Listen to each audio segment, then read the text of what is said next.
సీతారాముల అయోధ్య ప్రయాణం శుభ సూచకాల మధ్య సాగింది. ప్రకృతి కూడా ఆ దివ్య దంపతులను ఆశీర్వదిస్తున్నట్లుగా అనిపించింది. అయోధ్యకు చేరువవుతున్న వేళ, రాజు దశరథుడు ఆనందంతో పరవశించాడు. తన కుమారుడు ధర్మపత్నితో కలిసి నగరానికి వస్తున్నాడనే వార్త ఆయన హృదయాన్ని ఉల్లాసంతో నింపింది. అయోధ్య నగరమంతా పండుగ వాతావరణాన్ని సంతరించుకుంది. మార్గాలు శుభ్రపరచబడి, తోరణాలు, పుష్పమాలలతో దివ్యంగా అలంకరించారు. నగర ద్వారాల వద్ద మంగళ వాయిద్యాలు మ్రోగాయి. పౌరులందరూ ఆనందంతో ఎదురుచూస్తూ, రాముని దర్శనానికి తహతహలారారు. రథాలు నగరంలో ప్రవేశించగానే, అయోధ్య ప్రజలు, జయ జయ శ్రీరామ అంటూ ఆనంద నినాదాలు చేశారు. ఆ నినాదాలతో నగరం మొత్తం మార్మోగిపోయింది. సీతాదేవి ఆ జన సమూహాన్ని చూసి వినయంతో తల వంచింది. ఆమె హృదయంలో భక్తి, ఆనందం రెండు కలిసిపోయాయి.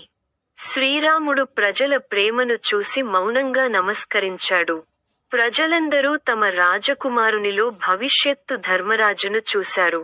రాజమహలానికి చేరుకున్న తరువాత, రాజు దశరథుడు సీతారాములను ప్రేమతో ఆలింగనం చేసుకున్నాడు.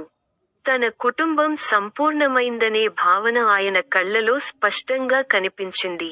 కౌసల్యాదేవి సీతాదేవిని తన కుమార్తెలా ఆదరించింది. ఆ స్నేహపూర్వక స్పర్శలో సీతాదేవి తల్లి ప్రేమను అనుభవించింది. ఈ విధంగా, అయోధ్యలో సీతారాముల ప్రవేశం మహాశుభఘట్టంగా మారింది. ధర్మం, ప్రేమ, కర్తవ్యం ఈ మూడు కలిసిన జీవితం ఇక్కడ ఉంది. ఇలా బాలకాండలో ఆనందంతో నిండిన అధ్యాయం పూర్తయింది.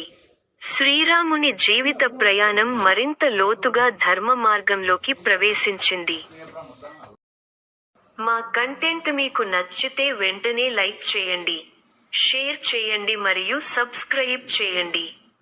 మన నెకీ డివోషనల్ స్టోరీస్ ఛానల్ ద్వారా మరిన్ని ఆధ్యాత్మిక విషయాలను తెలుసుకోండి.